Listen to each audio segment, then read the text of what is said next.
buenos días. ¿Cómo están? Gusto verlos.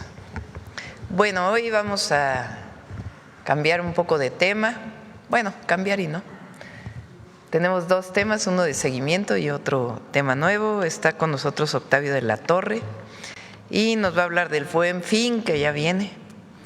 Entonces va a ser la invitación al Buen Fin. Y por otro lado le pedí a Citlali, porque hemos estado trabajando en lo que mencioné el día de ayer, que es que en todos los estados de la República sea delito penal el acoso, cómo se tiene que hacer eso,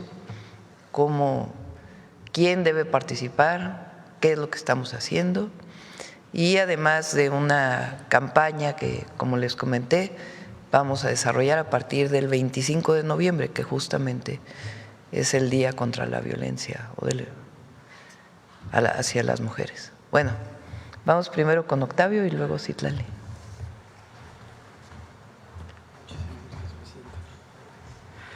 Muy buenos días y con su permiso, Presidenta. Este mes celebramos 15 años del Buen Fin, una iniciativa que nació desde el comercio y que se ha consolidado como la semana más esperada por miles de familias y negocios mexicanos. Este 2025, del 13 al 17 de noviembre, se va a llevar la fiesta, que es aún mayor y que queremos que tú, dueño de negocio familiar, empresario y empresaria del sector comercio, servicios, turismo, pero fabricante, artesano, productor, médico, hospital, universidad, escuela, experiencias turísticas, sean parte de la fiesta comercial más importante del año. Recuerden, porque cada año esperamos el Buen Fin y más que nunca. Este año proyectamos una derrama económica superior a los 200,000 millones de pesos con más de 200,000 negocios y empresas participantes. Que el dinero se quede aquí, en nuestras colonias, con nuestra gente. Ese es el espíritu que dio vida al Buen Fin hace más de 15 años. Registrar tu negocio es sencillo y tiene beneficios concretos. Primero, apareces en el sitio elbuenfinconcanaco.com.mx con visibilidad nacional. Segundo, tus promociones estarán verificadas y accesibles para todos los consumidores. Y fortaleces la confianza de tus clientes. Cuando compras donde vives, en las plazas, en los mercados, en los centros históricos, inviertes en tu comunidad. Eso también es el Buen Fin. Miren, a partir del 13 de noviembre va a estar disponible una aplicación, una app, el Buen Fin 2025, donde la comunidad podrá descargarla y podrá visualizar las promociones también en el portal elbuenfinconcanaco.com.mx. Les sugerimos lo siguiente: que ubiquen los comercios, los negocios familiares participantes y las promociones cercanas, que filtren las categorías y guarden sus favoritos. Y también, a través de este mecanismo, van a garantizar que sus compras se realizan en establecimientos formalmente y también registrados. Esta aplicación va a estar disponible el 13 de noviembre. Les recordamos a todas y a todos, recuerden, local, formal y conectado. Un negocio muy mexicano que se suma con orgullo a este Buen Fin. Y miren, también hay una sorpresa. La Lotería Nacional se suma a la celebración con un billete conmemorativo del 15 aniversario del Buen Fin. Una tradición que reconoce el esfuerzo del comercio grande, del comercio pequeño, del comercio de todo el país. Un billete con historia. Un premio para quien apuesta por México todos los días. Y también se tendrá el tradicional sorteo del SAT, en donde participan solo los negocios y los establecimientos debidamente registrados y los consumidores que realicen sus compras en los mismos. Ese sorteo se va a celebrar el 5 de diciembre y es un incentivo más para vender y comprar usando medios electrónicos. En este año sumamos dos iniciativas: la Asamblea Nacional de Empresas y Negocios Familiares G32, porque escuchar al país real, pues nos permite construir desde lo local, desde la base, desde el territorio donde están los negocios. Y también Viernes Muy Mexicano, como una plataforma que promueve el consumo local y comunitario todo el año y que se potencia en este Buen Fin. Recuerden, lo que funciona cada viernes también lo multiplica este fin de semana, porque no hay nada más poderoso que el comercio de barrio con espíritu muy mexicano. Y recuerden también, los negocios que se han registrado en el Viernes Muy Mexicano y en la gran escapada del Buen Fin del turismo también tendrán la oportunidad de participar en este Buen Fin. Tenemos dos videos, uno que nos recuerda las primeras fiestas comerciales del Buen Fin, que hacíamos en las cámaras de la frontera, en la Cámara de Frontera de Saltillo, en Ciudad Juárez, en Mexicali, Tijuana, Matamoros, Reynosa, Nogales, por mencionar algunas de las ciudades, y tenemos nuestro video tradicional. Adelante, por favor. Mi vida, ya me llegó el aguinaldo. Vámonos todos al Paso. ¡Sí! Al Paso. ¿Y las líneas? ¿Y el seguro? Además, con el dólar tan caro, tu aguinaldo nos alcanza más comprando en Juárez. Porque con tu compra en esta ciudad, conservamos nuestro empleo. Ahorras tiempo y dinero. Además, aquí nuestro peso sí vale. Tenía razón. Si en Juárez compramos, todos ganamos.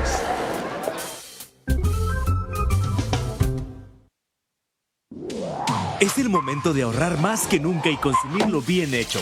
Por eso, llegan los 5 días más baratos del año. Aprovecha los descuentos que el Buen Fin tiene para todo México. Desde cada esquina del país, juntos hacemos el Buen Fin una tradición de oportunidades. Porque consumiendo lo hecho en México, creamos prosperidad para todos.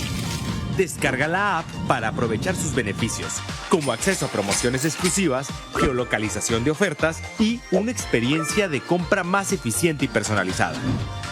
Aprovecha las ofertas que le da oportunidades a lo hecho en México. No te pierdas las mejores promociones del Buen Fin. Descarga la app.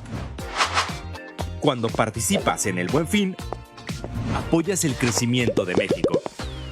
Unidos, hacemos crecer la economía. Pues a nuestros más de 2 millones de compañeros y compañeras integrantes de nuestra organización, comerciantes, turisteros, prestadores de servicios, pero también fabricantes, artesanos, productores, dirigentes de cámaras de comercio, y a nuestros compañeros dueños de negocio de sector específico de todo el país, los invitamos a que se sumen a la fiesta comercial más importante del año. Una fiesta que les da visibilidad a sus actividades, pero también democratiza las oportunidades. Les recordamos, regístrense en el Buen Fin con canaco.com.mx, suban sus promociones, difundan que son parte del Buen Fin 2025 y recuerden, la mejor venta es la que se hace en equipo. Cámara, negocio y gobierno, unidos para mover la economía local, la de barrio, la de cada colonia. Que este Buen Fin hagamos historia con cada venta, que cada cliente y cada comunidad ejerza ahí su poder adquisitivo y compren los locales que se encuentran en su domicilio. Porque comprar lo hecho en México, recordemos, es comprar lo que está mejor hecho.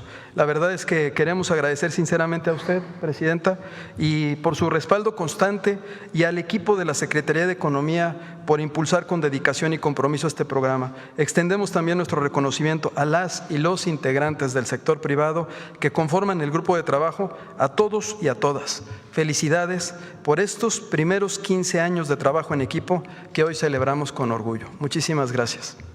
Gracias. Gracias, Presidenta.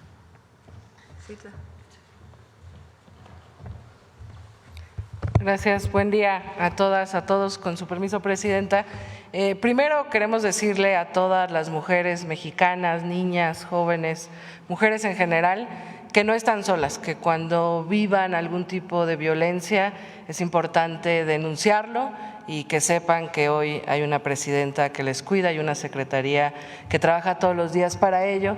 Y aprovechar, con su permiso, Presidenta, también para hacerles un llamado a los hombres, a que pensemos todas esas conductas, actitudes, acciones que han quizá se han normalizado con el tiempo y que en realidad son parte de estas expresiones machistas o que incomodan o que violentan a una mujer, y recordar que el abuso sexual es un delito. Queremos presentarles este plan integral contra el abuso sexual, de algunas acciones que hemos venido realizando en la Secretaría y otras indicaciones que la Presidenta, como ayer aquí lo informó, nos ha dado. Si le dan a la siguiente. Bueno, el objetivo es fortalecer toda la respuesta institucional, sobre todo en la atención y procuración de justicia hacia las mujeres, que las mujeres se sientan más seguras, que denuncien de manera mucho más ágil y por supuesto que también la sociedad abrace un cambio cultural donde podamos convivir hombres y mujeres de una manera distinta y con respeto. Siguiente. Lo primero, como lo hemos dicho, pues buscamos que el abuso sexual sea un delito grave, que sea sancionado en todas las entidades de la República. La presidenta nos ha solicitado buscar la forma en que las denuncias sean mucho más ágiles, que las mujeres puedan denunciar cuando viven algún acoso o abuso sexual de manera mucho más rápida y que se disminuya esa ruta cuando hay una denuncia y estamos trabajando en ello para presentarlos aquí lo más pronto posible.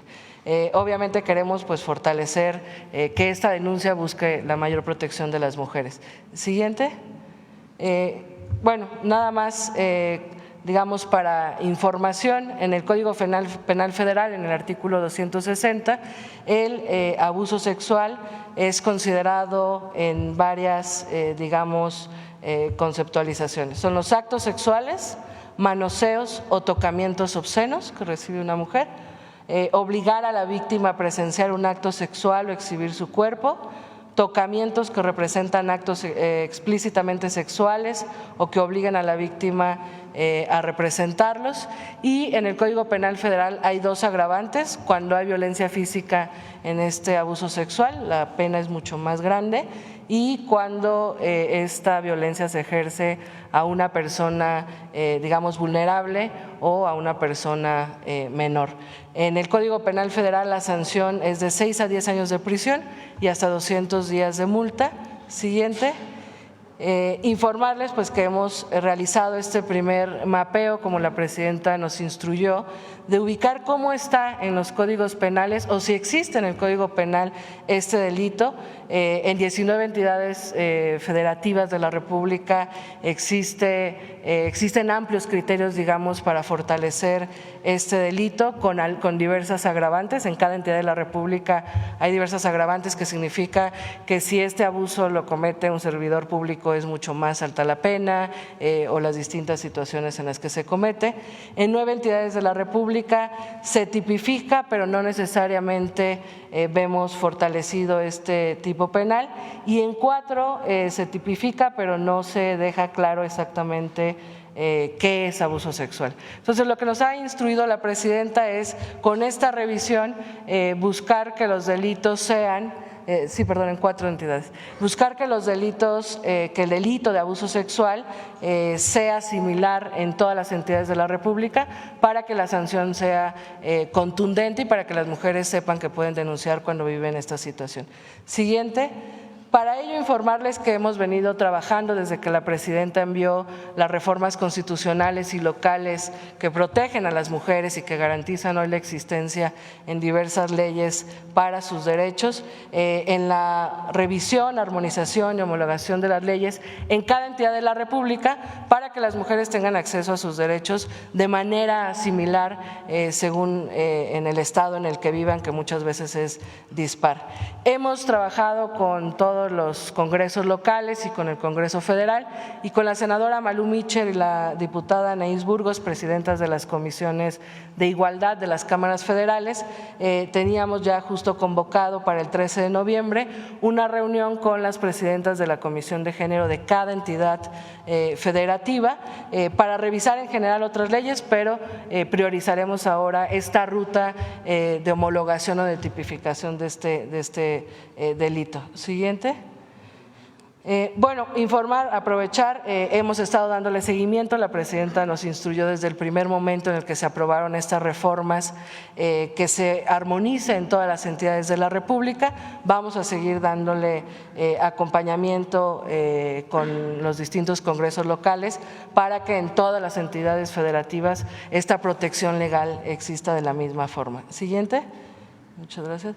Bueno, y el otro punto es justamente generar campañas que promuevan mayor denuncia. Muchas veces las violencias que vivimos las normalizamos o no sabemos que son violencia o no sabemos incluso que son un delito.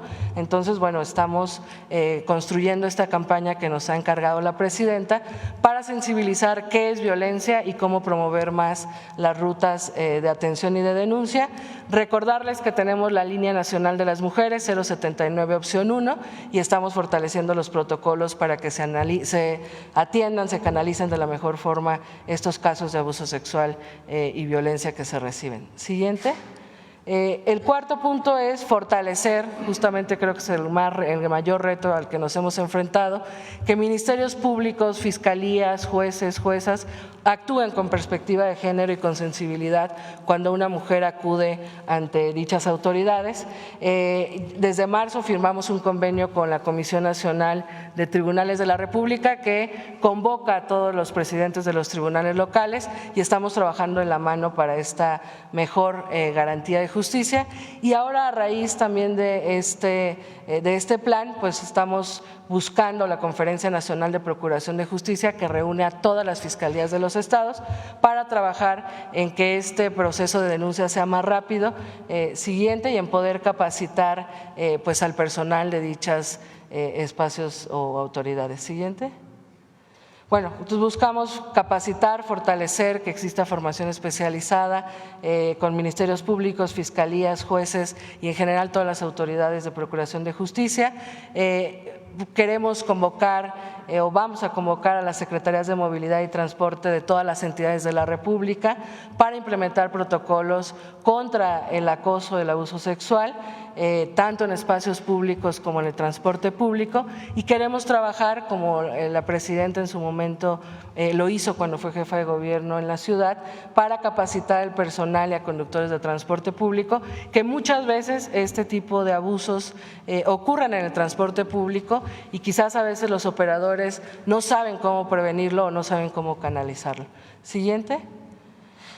Y bueno, creemos que es importante, la presidenta siempre nos ha insistido que la prevención es fundamental, la atención que mejore para las mujeres cuando denuncian, pero también creemos que es importante el cambio cultural, que socialmente reflexionemos cómo construir una nueva relación entre hombres y mujeres con igualdad, con respeto, y como ya lo dije, bueno, tendremos esta campaña para que las mujeres conozcan lo que es violencia, puedan denunciar de mejor manera, pero también creemos que es importante dirigir campañas a los hombres rumbo a este cambio cultural y esta vida, digamos, sin violencia en la relación en que tenemos hombres y mujeres, y bueno, campañas en general para fomentar la denuncia y campañas contra el abuso sexual.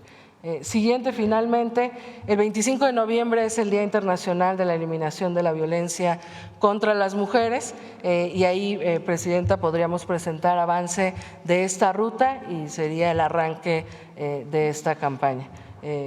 Pues es cuanto, y recordarle a todas las niñas, jóvenes, mujeres que no están solas y convocar a toda la sociedad a construir una nueva relación entre hombres y mujeres donde podamos vivir como iguales, en paz, sin violencia, y que se sepa claro que nunca más puede permitirse ningún tipo de violencia a una mujer y que para eso estamos trabajando como nos lo has instruido, presidente. Gracias.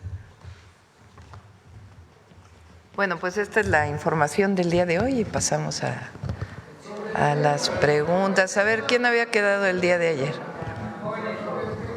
No, espérenme, había… Espérenme. No están los compañeros de ayer, ¿verdad? Ah, sí, perdón, acá. ¿Quién más quedó, hermano? Ya son 36 días. Adelante. Presidenta, qué gusto saludarla. Ramón Ramírez Gutiérrez, de Noticieros El Reloj de Oaxaca. Primeramente, manifestarle a nombre de varias organizaciones de mujeres la sororidad. Me lo pidieron el día de ayer, que sabía que iba a tener la oportunidad de platicar frente a usted de la sororidad de los oaxaqueños, de las oaxaqueñas, principalmente por la situación que usted vive. Ellas sí le creen. Y creo que es lo importante para las mujeres, creerles. Y bueno, después de esto, presidenta, En Oaxaca seguimos la situación de los conflictos agrarios, pero resulta relevante una situación muy positiva que acaba de suceder el pasado fin de semana, que retornan en Guadalupe y Victoria, del municipio de San Juan Juquila Mijes, después de 9 años de estar, muchas familias, 63 familias retornaron a su hogar. Es una situación histórica para los oaxaqueños. De ahí yo sé que participó la Federación, participó el Estado. De ahí preguntarle, Presidenta, si esta puede ser la fórmula para otras situaciones como la que está pasando en Los Triquis, como la que está pasando en Yosondúa, donde hay desplazamientos internos de poblaciones por situaciones agrarias, por situaciones de conflictos al interior de las comunidades. Y si le vuelvo a repetir, si esta es la fórmula y de qué otra manera puede apoyar la Federación para seguir en esta ruta de que se pueden ir resolviendo estos conflictos que afectan tanto a familias en Oaxaca. El diálogo y buscar el fondo del conflicto y buscar las salidas. Y sí, ese es lo que nos caracteriza, siempre encontrar salidas pacíficas. Y así como en este caso, otros pueden ser más complejos, con agravios diversos, pero siempre pensando hacia adelante. Ahí participan los gobiernos de los estados, la Procuraduría Agraria, la propia SEDATU. Entonces, sí, el camino es el diálogo y encontrar siempre salidas pacíficas a cualquier conflicto. ¿Qué mensaje les mandaría a estas familias que acaban de retornar a sus hogares después de 9 años? Le digo, esto es histórico para Oaxaca. Eso, que siempre veamos hacia el futuro, que el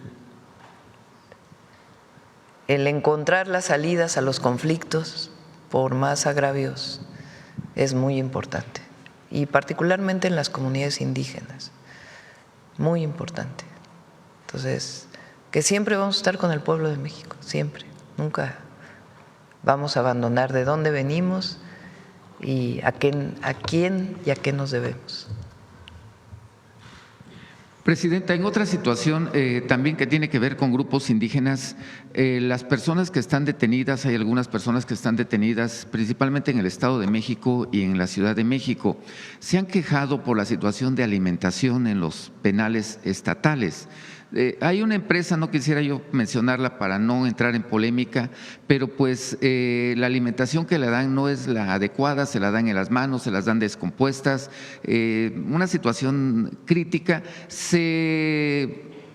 Es más difícil para las personas indígenas porque pues sus familiares a veces están en Oaxaca y pues los que están de aquí pues de alguna manera los familiares pues le llevan la alimentación a veces cada 8 días, 2 o 3 días y pueden solventar esta situación básica de alimentación, que independientemente que estén detenidos pues no pierden sus derechos fundamentales. ¿Qué hacer con esta situación, Presidenta, que no es la primera vez que se denuncia, sino que pues ya se ha denunciado otras veces? Hablo de los penales estatales, principalmente del Estado de México, pero también se da en la Ciudad de México y parece que por ahí hay un monopolio en el tema de alimentación de los penales.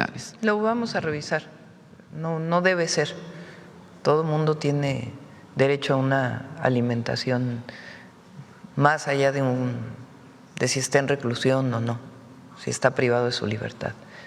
Y lo vamos a revisar, vamos a hablar con la gobernadora del Estado de México para ver cómo podemos ayudar a resolver esta situación.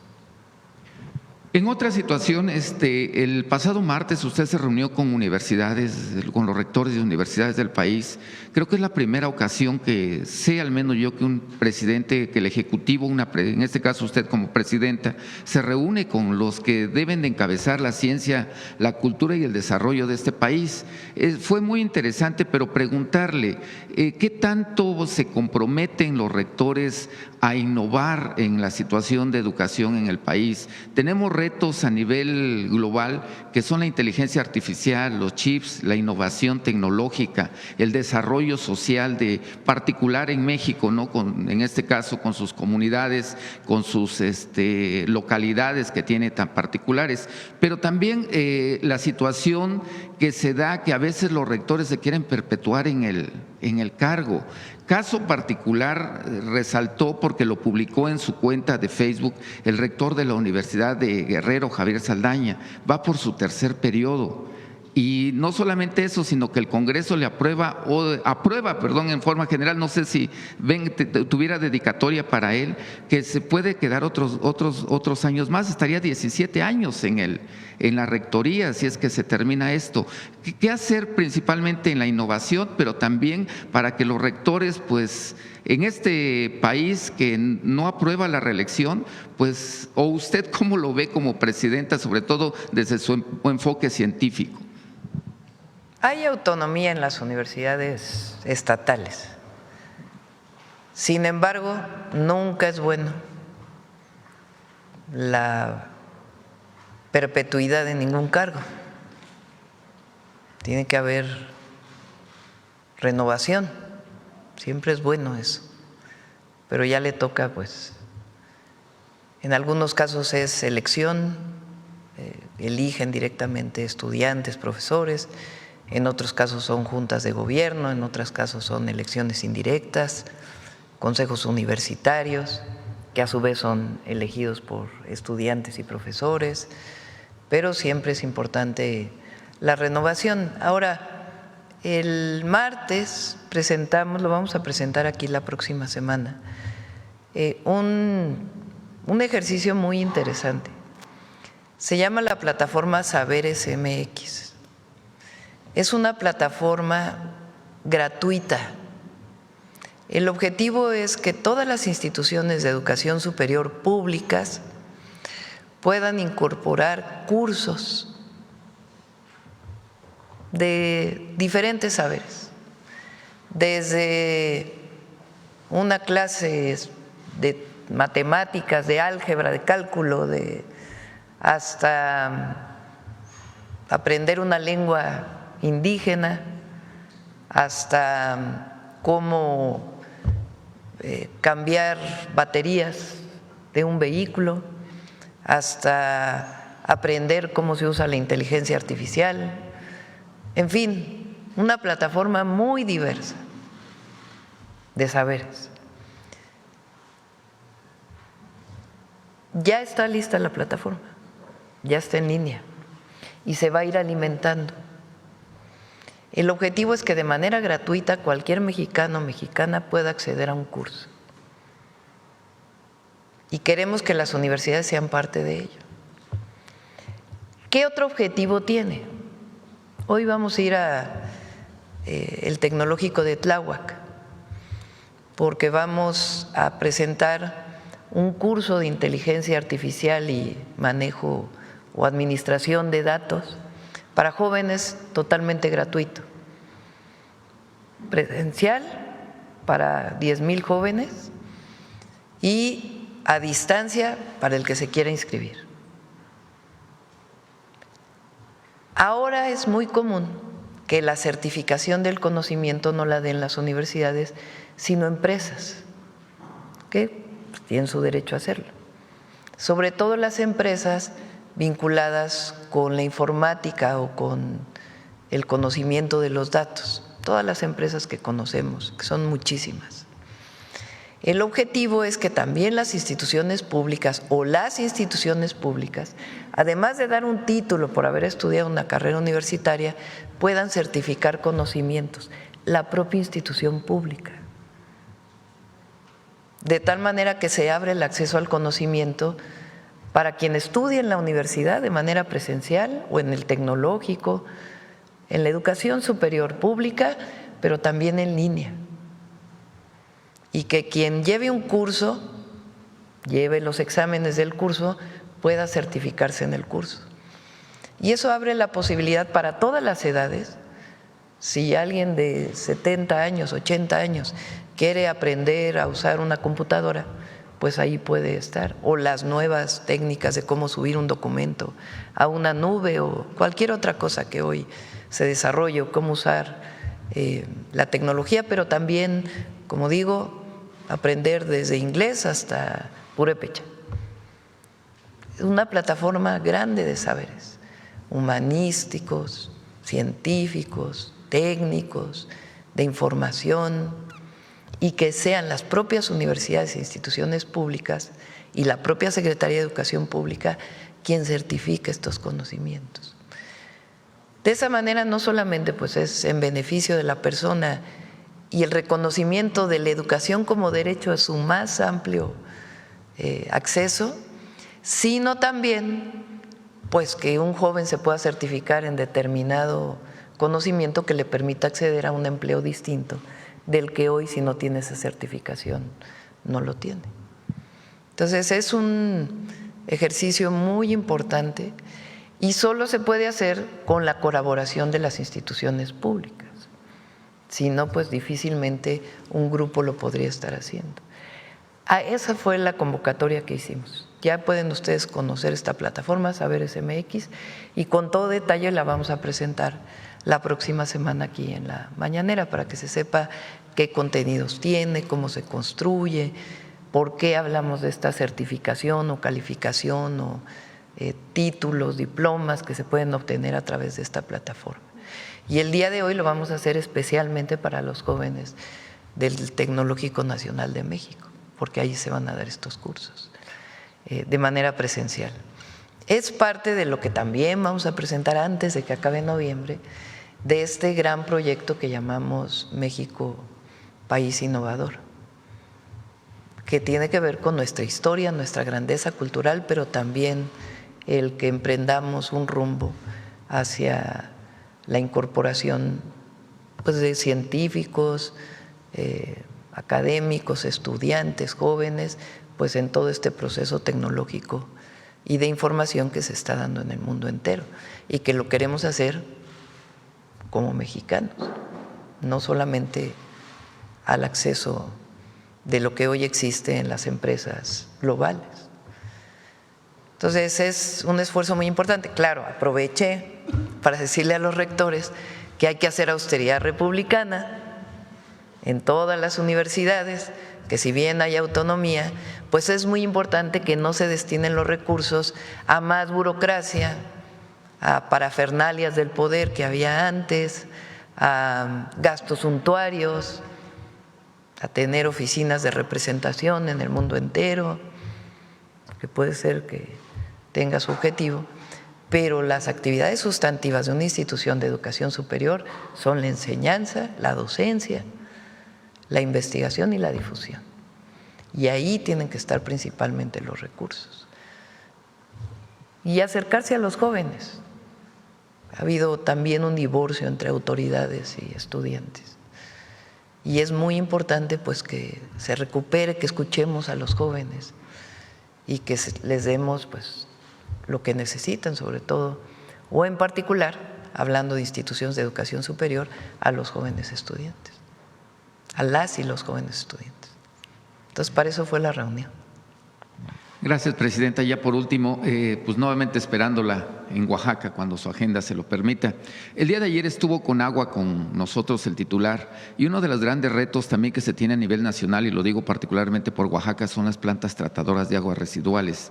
A nivel municipios, a veces a algún municipio no le alcanza, sobre todo en Oaxaca, que son 570, realizar su planta tratadora de aguas residuales, aunque tienen la intención de sanar a los ríos. Mi pregunta es si podría haber algún recurso por ahí extraordinario para poder aplicar tal vez a colonias, tal vez a agencias, hacer y sobre todo la situación de usted, que nuevamente resalto que es científica, apoyarse de alguna universidad para que tengamos innovación en plantas tratadoras de aguas residuales. Son muy costosas y muy difíciles de operar para los municipios las actuales que se están realizando y por lo consiguiente pues no son a veces viables económicamente. Pues que ojalá lo pudieran considerar en el presupuesto 2025. Hablo por muchos municipios, lo sé que me están escuchando, pero particularmente por Tlaxiaco, donde se necesita urgentemente una planta tratadora de aguas residuales. Sí, no hemos ido a Tlaxiaco, vamos a ir pronto, pero desde Coahuapan, que cuando fui ahí justamente nos pararon, cuando nos paramos ahí en Coahuapan se acercaron, me bajé ese día de la camioneta y justamente una de las cuestiones que pedían eran las plantas de tratamiento para evitar la contaminación a los ríos y también pues eso significa mejor acceso al agua potable. Y entonces estamos haciendo un programa de plantas de tratamiento justamente en la zona. Tienes razón, no solamente es la construcción de la planta, sino la operación, que a veces es muy cara para el municipio y se abandonan. Entonces también es parte del proyecto. ¿Cómo vamos a hacer que esas plantas sean financiadas para su operación? Que tiene que ver pues con que a lo mejor no sean parte de la operación municipal, sino ya de la operación estatal junto con Conagua. Entonces es parte del trabajo que se está haciendo, particularmente en la zona mixteca de Oaxaca. Gracias, presidente. Vamos, ¿quién más? A ver, el compañero que lleva 36 días sin preguntar. Presidenta, con su servidor Carlos Pozos, reportero de Lormolécula, pues efectivamente 35 porque me está dando usted la oportunidad. Mil gracias. Bueno, Presidenta, inicio con una pregunta del sector energético en donde LM Noticias tiene cierta especialización. Resulta que hay un conflicto entre TransCanada o TC Energy con la comunidad agraria de Temoris. En una investigación de LM Noticias y de acuerdo al expediente 1064/2017, hay un amparo concedido y firme que obliga al Tribunal Unitario Agrario a ejecutar forzosamente una sentencia. En acatamiento a dicho amparo del 16 de marzo del 2023, se ordenó que las cosas volvieran a su estado como estaban antes de la instalación de un gasoducto, es decir, que la empresa debió haber retirado un gasoducto de tierras de uso común de la comunidad agraria de Temoris. La empresa no ha querido cumplir con esa disposición y todo parece indicar, y subrayo, todo parece indicar que hay una cierta complicidad entre la Comisión Federal de Electricidad y la Secretaría de Energías, porque pues argumentan que el tubo no se va a sacar de ahí porque es de funcionamiento de seguridad nacional. La comunidad agraria de Temoris solicita el pago de 200 millones de pesos como lo señala la sentencia. La pregunta es, Presidenta, ¿qué le responde a todos los habitantes de la comunidad de Temoris que llevan 10 años viendo violar sus derechos humanos y agrarios? Ellos confían en usted y esperan el cumplimiento de la sentencia favorable hacia la comunidad. En su desesperación, Presidenta, advierten que de no cumplirse con esa demanda, bloquearán la zona para impedir que se siga explotando e incumpliendo con la sentencia. ¿Cuál sería su respuesta? Igual que en el caso de los conflictos agrarios, tiene que haber diálogo. Se requieren gasoductos en el país. Este gasoducto tiene muchísimos años. Y, por ejemplo, tenemos planteado que la planta de Tula, que usa combustóleo, que contamina mucho, pues sea de gas natural. Entonces hay que llevar el ducto de gas natural hasta ahí. No se pueden hacer los proyectos como se hacían en el pasado, en contra de las comunidades. Tiene que ser con las comunidades. Lo que ha habido ahí pues es un agravio de la época, como tú bien dices, son hace 10 años, en donde lo que se quería era pasar contra las comunidades, no hacerles caso y solamente darle la razón a un gasoducto contratado para que lleve gas natural a una termoeléctrica. Entonces lo que tiene que haber es diálogo, sentarse. Si no pasa por ahí, ¿por dónde puede pasar el gasoducto? Entonces ese es lo que les digo, que no vamos a pasar nunca por encima de una comunidad indígena, jamás. Para eso además hay consulta indígena o consulta pública, y lo que se tiene que hacer es hablar y decir qué necesidad tenemos. ¿Es factible que pase por aquí? No, no es factible que pase por aquí. Bueno, ¿por dónde puede pasar? Para que la comunidad de Tula, los habitantes de Tula se puedan beneficiar de una planta que tenga gas natural, o que los habitantes del sureste se puedan beneficiar de que haya gas natural. Entonces, nunca pasar en contra de las comunidades, sino sentarse a platicar. Ahora, cuando ya hay una sentencia, pues hay que revisar la sentencia. Pero lo que hay que establecer son las condicionantes para que pueda haber el paso de uno u otro acción que beneficia a otra población, porque así es en este caso. Y siempre se puede lograr, yo estoy convencida que siempre se puede lograr cuando no actúas en contra de una comunidad. Claro, muy distinto a cuando es un beneficio privado, que también hay que hablar con las comunidades cuando hay un proyecto privado, si se quiere o no se quiere. Nunca actuar en contra del pueblo y buscar siempre un diálogo para que otras comunidades que se van a ver beneficiadas y requieren un derecho de paso, pues pueda hacerse un diálogo y ver de qué manera sí se puede hacer, sin pasar nunca de manera autoritaria en contra del pueblo. Gracias por su respuesta. Presidenta, no tuve la oportunidad de preguntar sobre el tema de la tormenta atípica. En el antepasado viernes usted en este ejercicio de comunicación circular nos dijo que son perfectibles los alertamientos de tormentas y huracanes. El doctor Luis Roberto Acosta, él es mexicano, pero él es director del Climate Institute y ha venido trabajando con los sistemas de cómputo satelitales más avanzados que permiten anticipar con gran precisión eventos climáticos como los ocurridos los días 10 y 11 de octubre en nuestra República Mexicana. De hecho, el doctor trató, Roberto Acosta, de advertir sin éxito de la catástrofe. Estos modelos fueron desarrollados por las más importantes instituciones del clima como la NOAA, que es la Oficina Nacional de Administración Oceánica y Atmosférica de Estados Unidos, y de la Universidad de Colorado. La pregunta es, Presidenta, ¿sería posible entrar en comunicación para instalar estos sistemas de advertencia para evitar que vuelvan a suceder este tipo de tragedias en nuestro país? ¿De dónde es el investigador? Él es de Climate Institute, el Instituto del Clima en Estados Unidos. Sí, pues que entre el meteorológico en contacto con… Luis Roberto Acosta. Sí, para el meteorológico, que es parte de lo que estamos trabajando, se requiere mayor número de mediciones y también, o mayor instrumentos de medición, vamos a ponerlo así, y también de procesamiento de datos, porque a veces es demasiada información.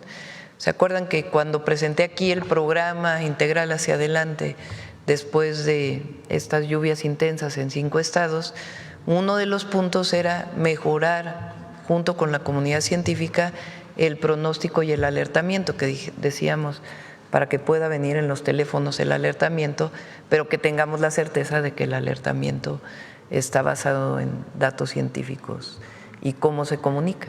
Entonces, esta es una parte, lo está desarrollando Rosaura, la secretaria de Ciencia, Tecnología e Innovación, y le pedimos que entre en contacto con él. Bien, Presidenta, la gobernanza y la gobernabilidad en el país requiere de la participación de sectores como la iniciativa privada, que aquí está el presidente de la Concanaco, y de los trabajadores, entre otros sectores. El CCE habrá un relevo de presidente de Francisco Cervantes en la segunda semana de noviembre. Ya se registraron, o se registrarán más bien, los aspirantes del 6 al 11 y podrán hacer proselitismo del 14 de noviembre al 5 de diciembre. Son 4 los candidatos: Juan Cortina, expresidente del CCE, José Medina Mora, expresidente de Coparmex, Julio Carranza, expresidente de la Asociación de Bancos de México, y Sofía Belmar, expresidenta de la Asociación Mexicana de Instancias de Seguros. Presidenta, es tiempo de mujeres. ¿Por quién sería su simpatía en la próxima dirigencia? No, que decidan las y los empresarios, eso no nos corresponde a nosotros, no son aquellos tiempos donde el presidente decidía quién estaba en cada lugar. Y finalmente, Presidenta, me adelanto al 20 de noviembre, que pues como me está tocando cada 35 días, pues no me tocaría preguntarle. Entonces me adelanto a las festividades del 20 de noviembre, cuando se cumple un aniversario más de la Revolución Mexicana, que me prometió mayor justicia, libertad, igualdad y democracia para todos los mexicanos. También habrán de cumplirse 120 años desde que el presidente de Estados Unidos, Woodrow Wilson, ordenó a su general John Pershing, con más de 10,000 efectivos, organizar la primera misión punitiva con el pretexto de capturar a Pancho Villa en Chihuahua. Los lamentables hechos en Michoacán, donde recientemente asesinaron al empresario limonero Bernardo Bravo y al expresidente municipal de Uruapan, Carlos Manso. A estos sucesos, Caroline Leavitt, que es la vocera, aseguró que presidente Trump valora la coordinación con su gobierno en materia de seguridad. Textualmente dijo: puedo hablar en nombre del presidente y decir que estamos presionando continuamente a México para que haga más por combatir el tráfico de drogas y los carteles de la droga dentro del país. Estamos colaborando con ellos en todo lo que podemos. La portavoz hace esta declaración luego de que la cadena NBC asegura que el presidente Trump está planeando ataques militares en contra de instalaciones y líderes de cártel de la droga en territorio mexicano como parte de su campaña del narcotráfico en el Caribe y el Pacífico. Usted ha dicho aquí que eso no va a suceder. La pregunta es, Presidenta, ¿está descartada permitir una acción y una misión punitiva como sucedió en 1916 y en 1917 en su administración? ¿Una acción qué? Punitiva. ¿En qué sentido? Pues el que envíen tropas, así lo hizo en 1916 el presidente Wilson, y ahora pues no se enviarían tropas, se enviarían drones, es lo que se ha dicho en la cadena NBC. ¿Está descartado? Estoy leyendo un libro de Felipe Ávila, que es el director del Instituto de las Revoluciones, ¿no?, sobre Carranza, un personaje, un héroe, un dirigente de la Revolución Mexicana que tiene sus claroscuros, pero muy interesante, se lo recomiendo, la historia de Carranza. Bueno,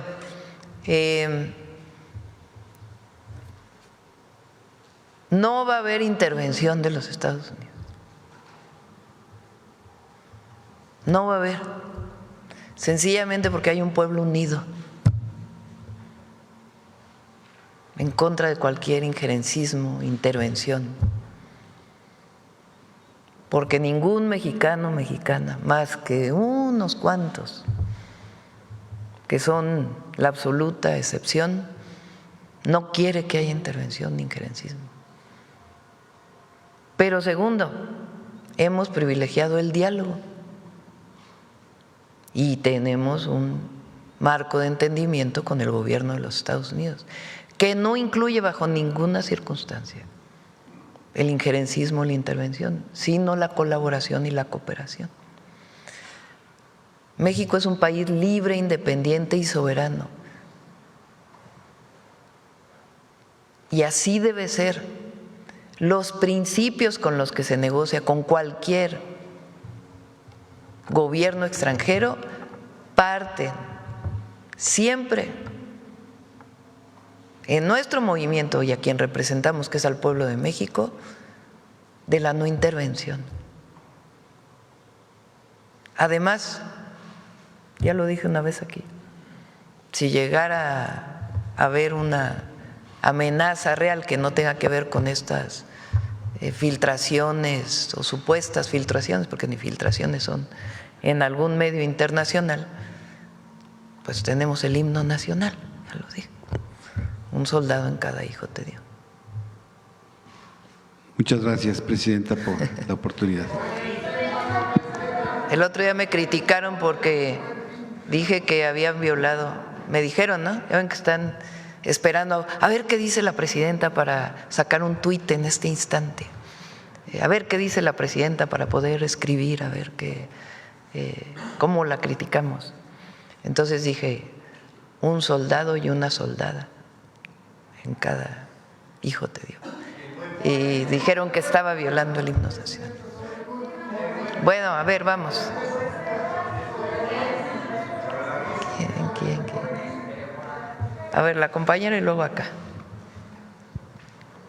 Buenos días, Presidenta. Yaret Arcinega, de Revista Fortuna. Aprovechando que está aquí la secretaria Citlali y que también está Educación, preguntar si en esta parte del cambio cultural se estaría pensando en implementar algunas materias y talleres desde la educación básica para hacer una deconstrucción pues más de fondo, para concientizar a los niños sobre esta parte de la violencia, del acoso, de toda esta parte de entre géneros. Noemí, ¿quieres contestar? Gracias. Muy buenos días a todas y a todos.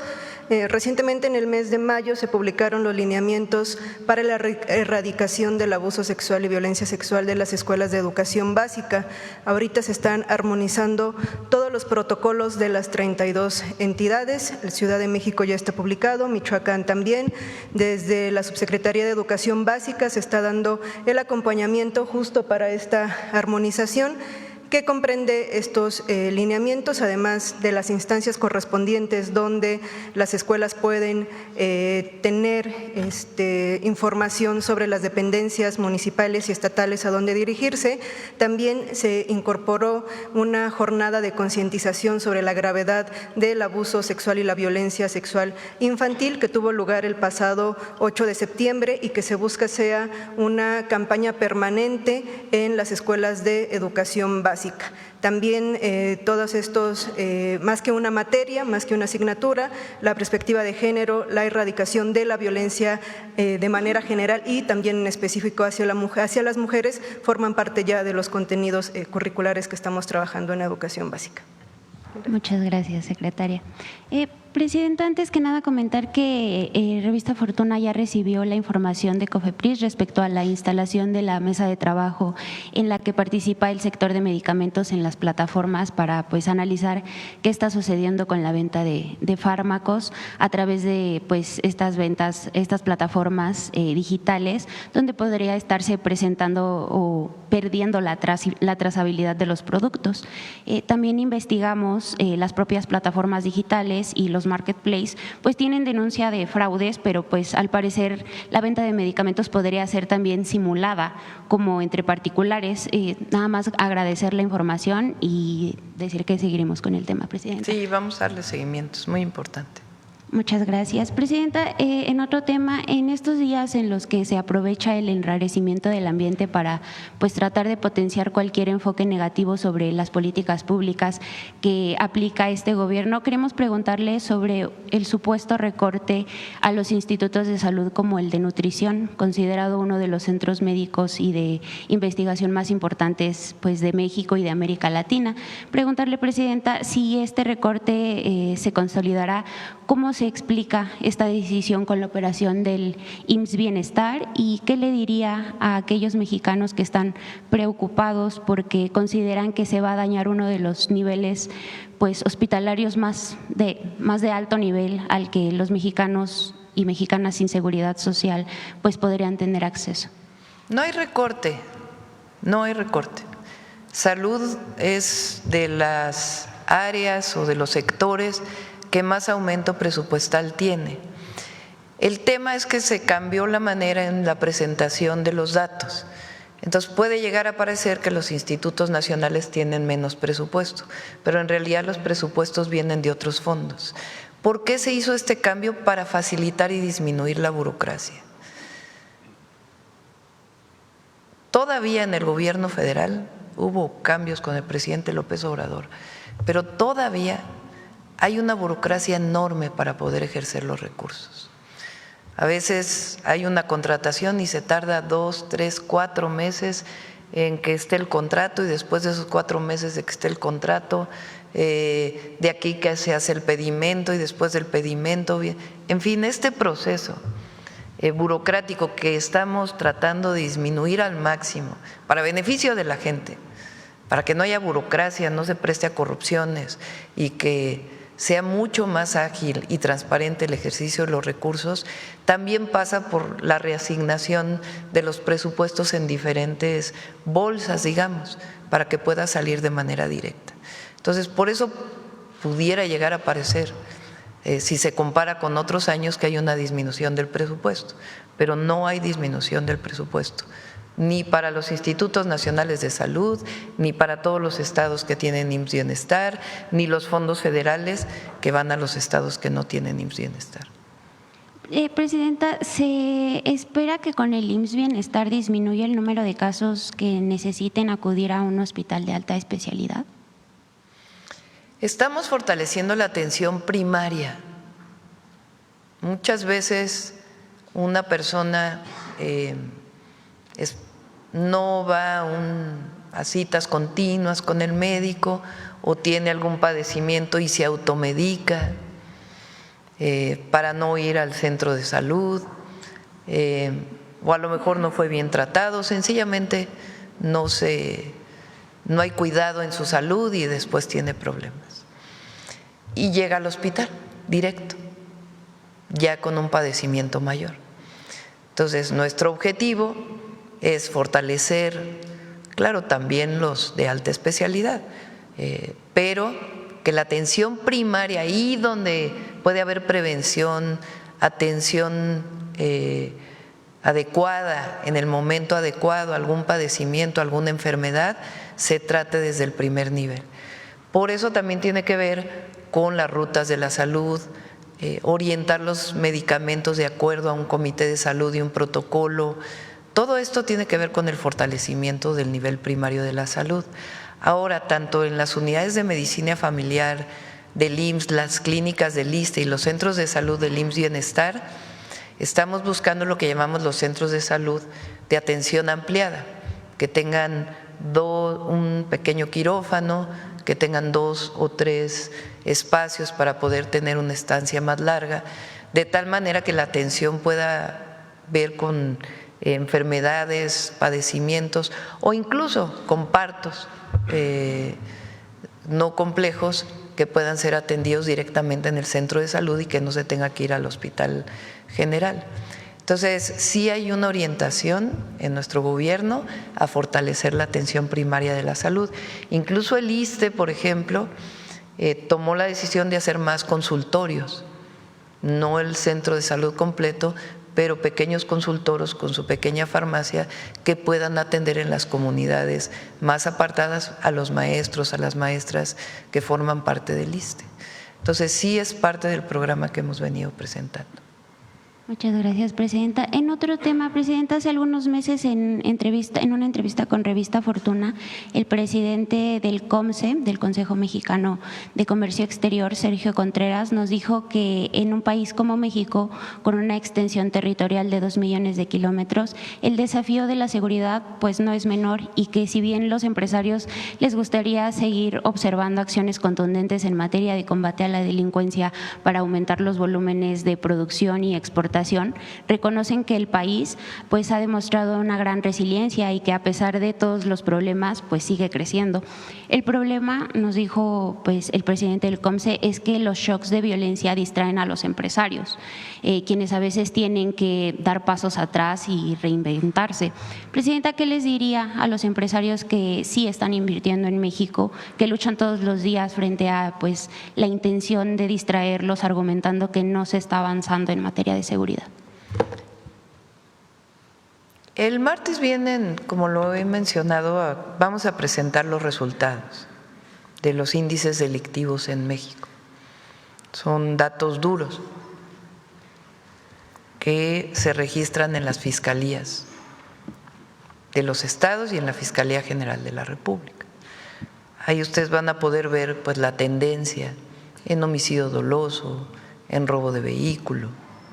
Por supuesto que situaciones como la que se vivió del homicidio del presidente municipal de Uruapan, de Carlos Manzo, pues evidentemente nos alertan y hacen que fortalezcamos nuestra estrategia de seguridad. Pero hay muchos delitos que vienen a la baja. Entonces, es importante escuchar a todos los sectores, ver qué planteamientos hacen, en dónde hay problemas, pero también es importante darle seguimiento a la estrategia que hemos definido y cómo van los indicadores en distintos lugares de la República. Entonces, si quieren el martes podemos abundar más en esto y los escuchamos, porque escuchamos a todos. Yo recibo a mucha gente en Palacio Nacional y cuando salgo también escucho a muchísimas personas, desde una comunidad indígena hasta los empresarios de mayores recursos económicos de nuestro país. Escuchamos a todas y a todos y buscamos, si son solicitudes claras, atenderlas en todo sentido. Pero el martes vamos a presentar los resultados de la estrategia. Muchas gracias, Presidenta. Por último, si nos permite, se nos permitiría dejarle o entregarle nuestra revista que en algún momento le comentamos y que nos dijo que le gustaría leer el artículo. Muchas gracias, Presidenta. Gracias. Bueno, a ver. Ah, dije acá, ¿verdad? Perdón. Gracias. Buenos días, Arturo Pavón, de Efecto Colateral. Presidenta, preguntarle antes que nada sobre lo que habló la secretaria Citlali de las agravantes. Seguramente en algún vericueto legal se va a encontrar que la persona que cometió acoso hacia su persona va a salir libre porque no estaba consciente, porque estaba alcoholizado.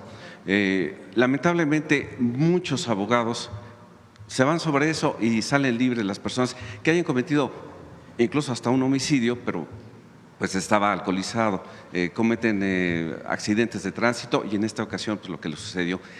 ¿Qué se puede hacer para eso? ¿Cómo se puede luchar contra ese tipo de vericuetos legales en los que pues, sería necesario, mejor decir, que sí es agravante el estar alcoholizado y cometer algún delito? ¿Quieres comentar? Sí. De hecho, en algunas de las legislaciones locales es agravante que se cometa un abuso sexual en condiciones de, ya sea de alcoholismo o de abuso de alguna sustancia. Entonces, justamente por eso esta revisión que nos ha encargado la presidenta nos permite ubicar todas las agravantes que hay en cada entidad y tener el mejor tipo penal posible, para que no haya ningún vericueto y fortalecer la procuración de justicia, que tiene que garantizarse cada vez más para las mujeres. Muchas gracias, secretaria. Mi segunda pregunta es, ayer estuvimos en conferencia de prensa con el gobernador Alejandro Armenta. Él mencionó que ya tienen localizados algunos terrenos donde se van a reubicar las comunidades que lamentablemente pues, fueron dañadas, pero ahora lo complejo va a ser quitar el arraigo de esas personas a esos lugares. Ya no pueden regresar porque hay deslizamientos constantes, estaban a las veras de los ríos y seguramente habría peligro otra vez. Entonces, ¿qué se les puede decir? ¿Usted qué les diría como presidenta a estas personas para que accedan a reubicarse en otros lugares? Y en ese caso, ¿de dónde salía el presupuesto para las nuevas viviendas? Porque no entrarían en el presupuesto del Infonavit. ¿Cómo sería este presupuesto? Aprovecho para informar, ayer lo dije, pero lo insisto para que nos escuchen, sobre todo en los 5 estados en donde hubo personas damnificadas. Hablo de Veracruz, Hidalgo, Puebla, Querétaro y San Luis Potosí. El lunes 10 inicia la distribución del segundo apoyo a través del Banco de Bienestar. Entonces, para que estén pendientes, se les envía, como todos tienen su teléfono, se les envía un mensaje vía telefónica para decirles en dónde se van a dar, dónde van a estar las mesas de bienestar y del Banco del Bienestar para poder dar el segundo apoyo.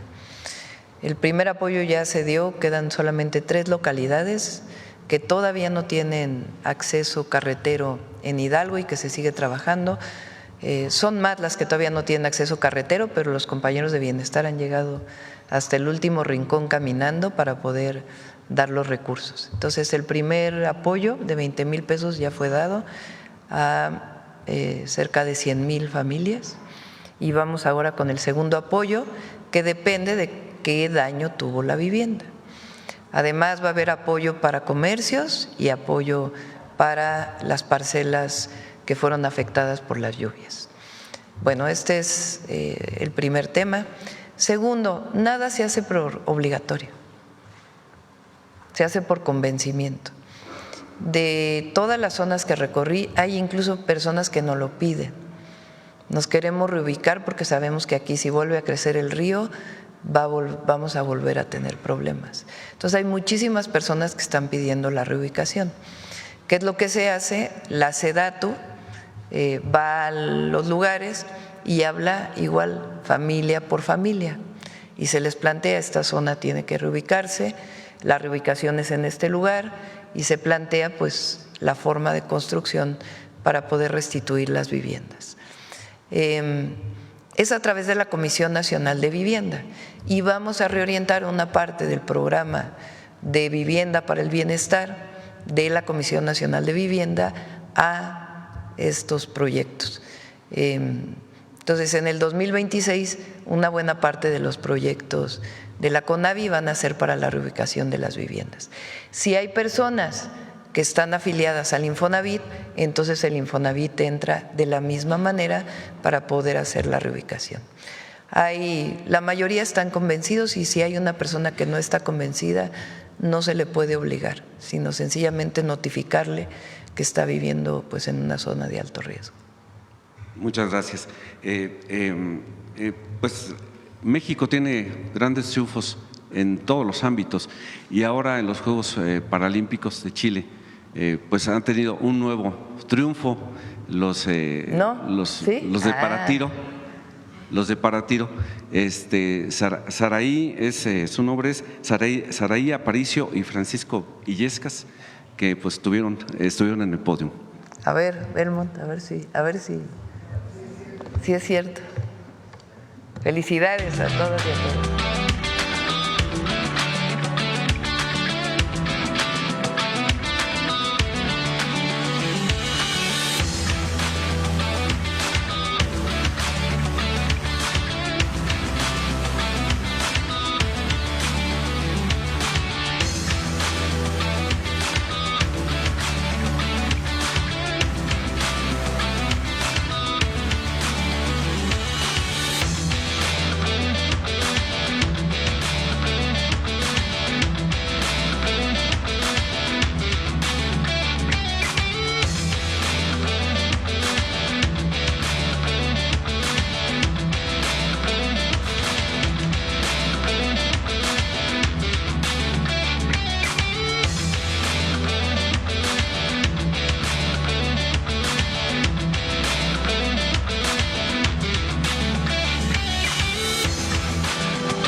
Felicidades.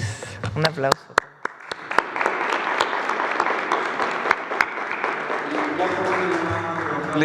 ¿Cuándo sería o para cuándo se pospuso lo que se iba a hacer en Los Pinos lunes pasado? El lunes, ahora sí, el lunes vamos a… muy bien.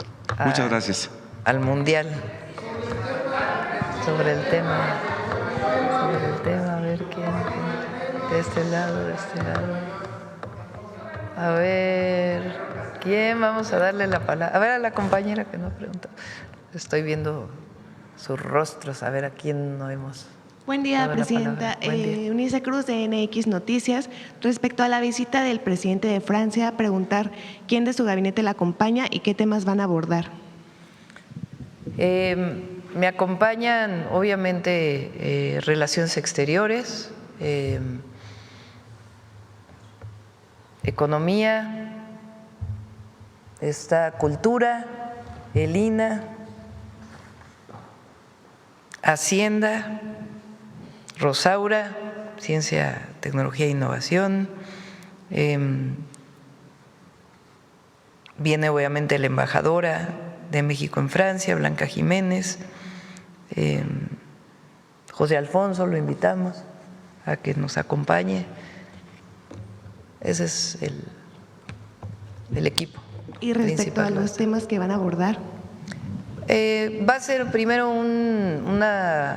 se hace el recibimiento, después hay una reunión privada. Repito, a nosotros nos interesa mucho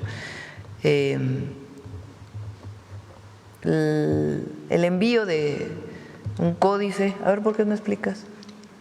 José Alfonso, ya lo habías explicado una vez, pero la importancia para México del envío de este códice. Vamos a hablar de relación económica, de el acuerdo comercial que se renueva en el 2026 con la Unión Europea y cómo va a participar Francia, esencialmente, y colaboración en temas de ciencia, cultura e innovación. Adelante. Gracias, Presidenta, con su venia. Buenos días a todas y a todos. De manera muy sintética, en el tema de los intercambios de códices, se estará hablando acerca de la importancia de activar una comisión especial que nos permita tener a la brevedad, dentro del marco de una serie de actividades que le harán saber a nuestra presidenta y que será de conocimiento del presidente de Francia, sobre el bicentenario de relaciones entre México y Francia, y dentro de este marco el Códice Azcatitlán, cuya importancia es fundamental para conocer el desarrollo de lo que fue México Tenochtitlan desde su fundación hasta el principio del siglo XVII. Allí vamos a conocer quiénes eran los gobernantes mexicas que permanecieron después de la conquista como titulares de los 4 barrios y de Tlatelolco, qué tipo de actividades hacían. En fin, va a ser de enorme interés para el pueblo mexicano. En cuanto al Códice Borbónicus, ese sigue otra ruta que es la legislativa. Ese tema se tratará de forma distinta y en paralelo, no en la visita, toda vez que haya avances a ese respecto en la Asamblea Legislativa Francesa, en donde ya hubo una nueva iniciativa de restitución de patrimonio cultural a pueblos africanos, que abre la oportunidad de tratar el caso México en particular sobre este códice que es propiedad de la Asamblea Nacional y que una comunidad ñañú ha solicitado de manera formal a la Asamblea Parlamentaria su restitución. Es cuanto. Muchas gracias. En otro tema, respecto al plan que acaban de presentar, mencionaban que se van a hacer campañas, difusión y demás. Bueno, pues actualmente cuentan con la cartilla de los derechos de las mujeres. Preguntar cuántas de estas se han entregado. Citla, ¿cuántas cartillas? Bueno, se han distribuido en todo el país 25 millones de cartillas. La estamos repartiendo en asambleas, que ya estamos por terminar, de hecho, Presidenta, 600 asambleas en todos los municipios, escuchando propuestas de las mujeres justamente para recibir propuestas de qué más podemos hacer para combatir las violencias. De hecho, platicábamos con Noemí, se han repartido 6 millones de cartillas en las secundarias, en las clínicas, hay voluntarios que han solicitado en la página entregar con sus vecinos, con sus vecinas, en sus comunidades, en los centros libres, y bueno, podemos pronto, si la Presidenta nos lo permite, presentar en qué lugares se ha entregado en todo el país. Muchas gracias. Aprovechando que aquí está la secretaria, pues preguntar si tienen actualizaciones del colectivo No Más Presos Inocentes, del que varios colectivos y víctimas se han quejado que se manifiestan de manera agresiva, incluso que revictimizan a las víctimas. Pues bueno, la secretaria había comentado en junio que mantendría diálogo con la fiscal Berta Alcalde Luján y con el secretario de Seguridad Pablo Vázquez Camacho para pedirles que se investigue y se sancione a estas personas. Preguntar si han tenido algún avance en esta investigación.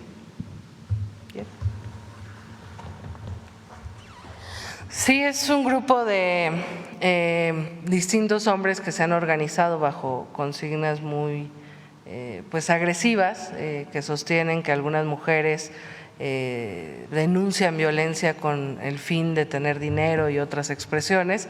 En algunas audiencias incluso han llegado de manera agresiva cuando una mujer está en un proceso jurídico. Y bueno, la Fiscalía de la Ciudad de México, que fundamentalmente es aquí donde este grupo ha estado pues inhibiendo o acosando a algunas víctimas, está dándole seguimiento al tema.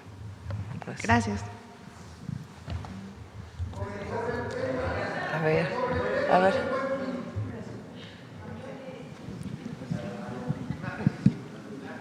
Buenos días, Presidenta. Buenos días, Eduardo Esquivel Ancona, de Domo de Cristal.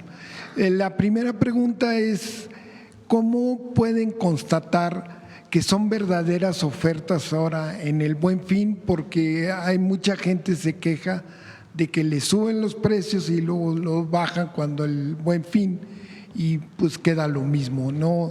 ¿Cómo pueden constatar que es de verdad una oferta para este Buen Fin y los consumidores estén ciertos de que es oferta? Profeco despliega tanto en las tiendas pequeñas, medianas, grandes en todo el país y hace una revisión permanente. Entonces, si alguna persona tiene alguna denuncia relacionada con el Buen Fin, de algún engaño, de algún precio que está disminuyendo y no es así, que por favor utilice la línea de Profeco. En una segunda pregunta también quisiera preguntar los resultados del Viernes Muy Mexicano. ¿Qué resultados tienes? Ya llevamos 2 meses, se ha acrecentado los pequeños comercios. A mí me gusta mucho en lo personal esta iniciativa. Adelante. Gracias, Presidenta. Fíjate que le ha gustado a la población. O sea, la segunda edición se empezó a sentir. La población ya buscaba los lugares donde habían los engomados, creció la distribución de engomados, tenemos ya 400,000 engomados repartidos en todo el país, se movieron los registros en línea, hubo sobre todo municipios que ahora registraron más negocios, pero también lo que vimos es que se empezó a contagiar la población, especialmente en las comunidades y en los barrios, al buscar en los negocios que forman parte de su localidad. O sea, se ha generado conciencia de que la soberanía también se hace con la compra y que esa compra que se hace en tu local, en tu localidad, en donde te conocen por tu nombre, pues genera también recursos para que se paguen becas, para que se pague renta, para que se pague empleo, para que se paguen sueldos, ¿no? Para que suban distintos servicios. Hoy en día tenemos ya en la página de Viernes Muy Mexicano más de 25,000 negocios registrados con promociones. No los bajamos durante todo el mes, los mantenemos todo el mes y les damos un poco más de impulso con sus promociones para el último viernes. En este caso también en noviembre va a haber un último viernes que va a ser el Viernes Muy Mexicano. Esta segunda edición la enfocamos en generar que se acercaran los derechohabientes al Infonavit para gestionar su crédito de manera directa, sin intermediarios, a través de las plataformas, pero sobre todo que ese crédito lo aprovecharan y lo utilizaran para remodelar su patrimonio, para mejorar su casita, para mejorar su consultorio, su negocio. Y hubo una respuesta muy interesante. Crecieron en ciertas entidades algunos servicios. Fíjense, en lugares que son turísticos, creció en gran parte la parte de registro de negocios que tienen que ver con ferreterías, con servicios de pintura, con productos que están enfocados en mejora del hogar. Y en otras partes que pudiéramos pensar que son más industriales, creció los restaurantes, los servicios de hospitalidad también se subieron médicos. O sea, no nada más se está contagiando al comerciante, al que está en las localidades. Este mes vamos a extender la cobertura y vamos a repartir más de 150,000 engomados más. Y las cámaras de comercio están saliendo a través de la estructura que tenemos para ir repartiendo los engomados e invitando a que se registren. ¿Qué te ayuda a que tu producto sea visible? O sea, no nada más es el objetivo de que logres hacer la compra, sino también tú buscas el propósito de que se puedan ver. Y estamos subiendo productores, fabricantes, y con las plataformas digitales empezamos a implementar un mecanismo para ayudarles a vender. Entonces está siendo muy interesante porque los artesanos, los que tienen hecho en México, pero también hay hecho en Veracruz, Herencia, Tabasco, hay distintos distintivos del país, están aprovechando estos mecanismos para promover. Y va creciendo. ¿Qué tuvimos testimonios? De los negocios que subían, decían en las páginas y nos mandaban, ya vendí, y me buscaron y me encontraron, y también de compradores. O sea, es muy solidario el negocio familiar y es muy solidaria la comunidad. Sí ha sido un éxito. Y sí, también en estos casos, así como en el Buen Fin, Profeco es una gran plataforma para estar vigilando. Profeco venía en la presentación, se mencionaba que tiene un comparativo de precios para el Buen Fin, en donde se pueden estar revisando y comparando los precios. Nosotros replicamos ese trabajo que hace Profeco con toda su estructura, y la realidad es que es un trabajo que hacen muy bien y ha sido muy, muy activo por parte del procurador. Gracias. Muchas gracias. Gracias, presidenta. Por último, quisiera preguntar, presidenta, dos empresas controlan el 90% del mercado de la harina de maíz. Estas empresas pues, son grandes consumidoras es su materia prima, el maíz blanco, y lo están comprando pues, muy abajo del precio por su actitud monopólica. ¿Usted o su gobierno ha podido hablar con estas empresas para que paguen más la tonelada de maíz blanco y pues tenga un arreglo este problema? Ya sabemos que esta cotización del maíz blanco lo mezclan con el maíz amarillo transgénico en la bolsa de granos de Chicago, y entonces viene un problema. ¿Usted, su gobierno, ha podido hablar con estas empresas para que suban pues lo compren a un precio más justo? Sí, de hecho lo están haciendo. El acuerdo al que se llegó con varios productores de maíz es que debido a que el precio del maíz este año por la sobreoferta es muy bajo a nivel internacional, no es en México, a nivel internacional. El mejor precio del maíz es una colaboración triple. Una, las empresas que compran el maíz y particularmente las harineras, son dos empresas mexicanas y una Cargill, que también es Minza, Maseca, Cargill, las principales, aunque hay otras. Pero que las principales empresas harineras lo compren a mejor precio, que no utilicen el mercado de valores solamente y la puesta en México en sus bodegas como precio, sino que le den más al productor. En algunos, depende mucho, digamos, de el lugar, pero sí están aportando. Y eso fue gracias a que la Secretaría de Agricultura y Desarrollo Rural, el secretario lo sentó y se llegó a un acuerdo. Además aporta, decía, es tripartita, el gobierno estatal o los gobiernos estatales también están aportando una parte y la otra la aporta el gobierno federal. Queremos que esto se lleve a un acuerdo de más largo plazo, que no solo sea ahora porque hubo esta protesta o porque, aunque no se proteste, de todas maneras es una demanda legítima porque el precio está bajo, sino que logremos generar una condición para que haya este apoyo de manera permanente. Y estamos trabajando ya, incluso se puede llevar a nivel de ley, pero por lo menos en un acuerdo que se sostenga en el largo plazo. Esa es parte de lo que estamos trabajando. Además, el gobierno de México apoya en 2 o 3 programas principales. Uno es Producción para el Bienestar, un apoyo anual de una vez que se le da a cerca de 2 millones de pequeños productores de maíz principalmente, aunque no solo, pero la gran mayoría es maíz. La otra es el fertilizante gratuito, que hoy es producido por Pemex. Pemex, SADER le compra a Pemex el fertilizante y se distribuye de manera gratuita a pequeños productores, principalmente de maíz. Y además está el programa Sembrando Vida.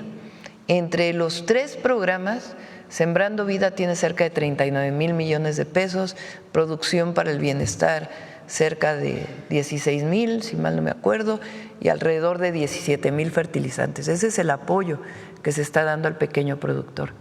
Además de eso, la próxima semana espero lo presentemos, es un proyecto que venimos trabajando con especialistas del maíz, con productores, con defensores de Sin Maíz No Hay País, para poder apoyar todavía más al maíz nativo, al maíz blanco, el maíz criollo, a todas las razas, variedades de maíz que se producen en México para que no se pierdan. Y este programa lo vamos a presentar ya muy pronto, que es un apoyo adicional a través de distintos mecanismos que permitan que el productor de maíz, para su autoabasto y para el mercado, pueda tener un precio justo de su producto. Entonces, eso es muy ambicioso y sí, se le está exigiendo a las empresas harineras que sean parte de este acuerdo de precios más justos. Muchas gracias. Sí. Vamos. A ver, vamos. A ver, Alma, que hace rato que no preguntas. Presidenta, yo quisiera preguntarle a la Secretaria de la Mujer o usted misma si tienen datos de cuántas denuncias por acoso se han presentado a nivel nacional y si hay una estimación de cuál sería la cifra negra, porque ahí es donde se refleja también la problemática. ¿INEGI tiene una encuesta? ¿Tienes los datos del número de denuncias? Sí, hay en lo que va del año 25,070 denuncias por abuso sexual en concreto.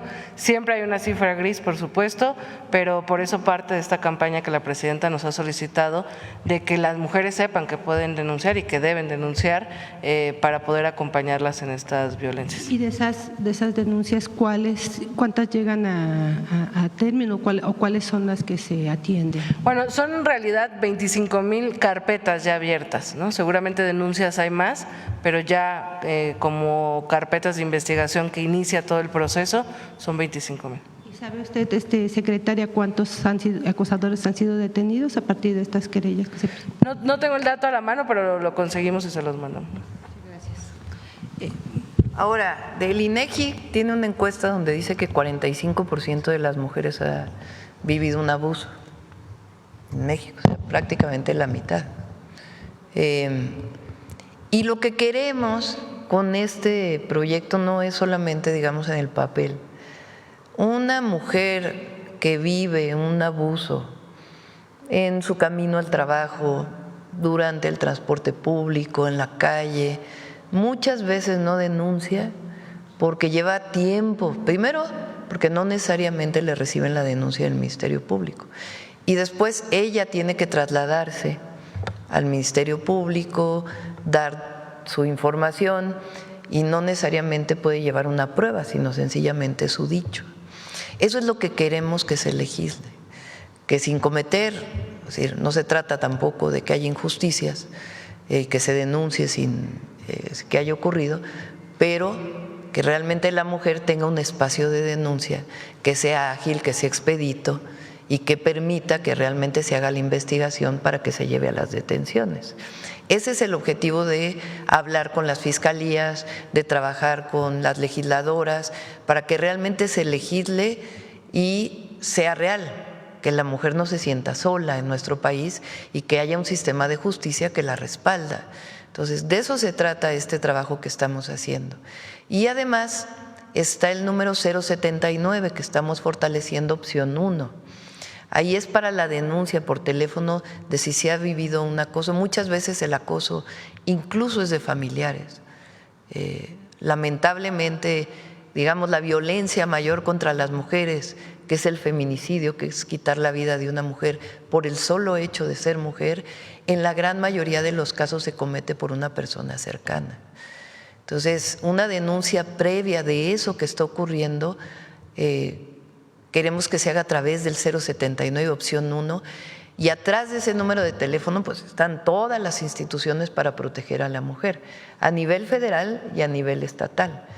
Entonces, que esto que ocurrió pues sirva para que las mujeres realmente no se sientan solas en una situación de acoso, de abuso en nuestro país. Y para ello pues tiene que haber instituciones y un gobierno que las respalde. Presidenta, en su caso, son 10 días para que pueda ratificar la denuncia, si no mal recuerdo. ¿Usted ya tiene previsto cuándo iría y en dónde sería? Sí, ayer pregunté a la fiscal, está por decirme, envié una carta con pues todo como son las denuncias penales, explicando todo el caso, y la fiscal de la Ciudad de México, la Fiscalía de la Ciudad de México, está por comentarme si hay que ratificar y cuándo hay que ratificar y cómo. Muchas gracias. Retomando el tema de los productores de maíz, se reactivaron también bloqueos. El acuerdo ha sido con 3 estados, si no mal recuerdo. ¿Qué va a pasar con el resto? Porque siguen exigiendo precio justo para la tonelada, a pesar de todo este apoyo que ya es muy poco. Y también, como lo dije el otro día, también hay intereses políticos también en algunos de estos cierres. Y lo decimos responsablemente, porque la mayoría, la gran mayoría, ya firmó con la Secretaría de Agricultura y están por abrirse las ventanillas para poder tener acceso a este recurso que sería el próximo año. Es decir, ya no puede haber mayor apoyo por el momento para todos aquellos que siguen exigiendo. No, es el apoyo que hemos establecido y es un esfuerzo muy importante que estamos haciendo para poder apoyar a los productores. Por otro tema, Presidenta, sobre esta decisión de la Administración Federal de Aviación de Estados Unidos de reducir el tráfico aéreo en 10%, ¿qué impacto tiene en México? ¿Usted ya le informaron cuál es la problemática que tenemos? Sí, la decisión es debido a este cierre temporal que tienen del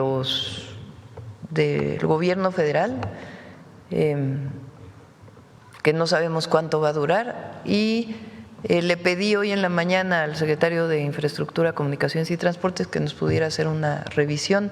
Todavía no me manda la tarjeta, pero con gusto lo informamos. Espero que no sea afectado tanto México, pero es todo el mundo, no es una situación para México. En ese marco está también pues el anuncio de que iban a quitar también o estaban dando una instrucción a Estados Unidos para lo de las aerolíneas, que ya no vuelen del AIFA. Va a haber reunión la próxima semana con Estados Unidos y esperemos que ahí se llegue a un acuerdo. ¿Para resolver esto de las aerolíneas? Para resolver el tema del AIFA, ¿se acuerdan? Sí. Que el tema de la carga en el AIFA y que estaban planteadas una serie de sanciones. Va a haber una reunión la próxima semana y esperemos que ahí se entienda cuál es la problemática de fondo y se puedan llegar a acuerdos. Por mi parte, solo quisiera preguntarle, en el caso de Movistar, anuncia que sale de México, hoy tiene una intención, pero también tiene un adeudo millonario que con un amparo también la antigua Corte pues había quedado ahí pendiente. ¿Cuál es la exigencia que le haría a esta empresa? Es mucho dinero lo que deben también. Vamos a pedir una tarjeta para que nos digan en qué situación estaba en este momento para poderlo informar. Gracias. A ver acá. Sí, gracias, Presidenta. Demián Duarte, de Sonora Power, la revolución que llegó del norte. Presidenta, le tenemos que preguntar sobre la situación de lo que ocurrió el 1 de noviembre en Hermosillo. Mire, este asunto ha ido creciendo en términos de lo que es la indignación popular en la capital de Sonora. Usted tiene los datos, hubo 23 personas que lamentablemente fallecieron, hay 12 personas heridas, incluso una persona ayer por instancias del gobierno de Sonora fue trasladada a una clínica especializada en Phoenix, en quemaduras. Ahora, el tema es que ayer el gobernador Alfonso Durazo ofreció un mensaje a la comunidad, a la sociedad sonorense, donde habla de que se va a hacer justicia y que se va a conocer la verdad de fondo en este asunto, aunque duela. Esas fueron las palabras del gobernador. El clamor popular dice en Hermosillo que pues este tema tiene que ver con negligencia criminal, que tiene que ver con corrupción, y me llamó la atención por ahí un dicho de uno de los líderes del comercio organizado, y aprovecho que está aquí Octavio de la Torre para ver si nos puede comentar al respecto, de que el 90% de los comercios, por lo menos en el centro de Hermosillo, no tienen actualizada la norma de protección civil. Esto es muy grave, evidentemente, porque nos pone en riesgo a todos. Imagine usted, vamos a comprar alimentos, ropa, cualquier cosa, a los negocios, comercio establecido con la confianza de que están aplicando la norma de protección civil y evidentemente pues no se está aplicando. Hay 4 inspectores, por ejemplo, para el caso de la inspección, válgame la redundancia, de que se cumpla con la norma en términos de lo que es la protección civil. Es imposible que 4 inspectores puedan revisar a 1000 negocios y tenerlos en regla de manera cotidiana. Entonces, preguntarle, Presidenta, su opinión al respecto de esto. Tenemos confianza, evidentemente, en que la autoridad, la Fiscalía General del Estado, el gobernador, pues hagan justicia, se han comprometido a ello.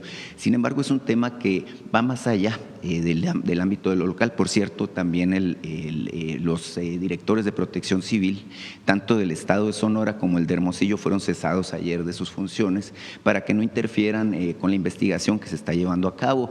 Dijo el fiscal que se ha tenido ya interrogatorios, entrevistas en la investigación con personas de los 3 niveles de gobierno, funcionarios, incluidos funcionarios del gobierno federal. Se asume, bueno, que la CFE en particular tiene alguna responsabilidad, puesto que lo que explotó fue un transformador.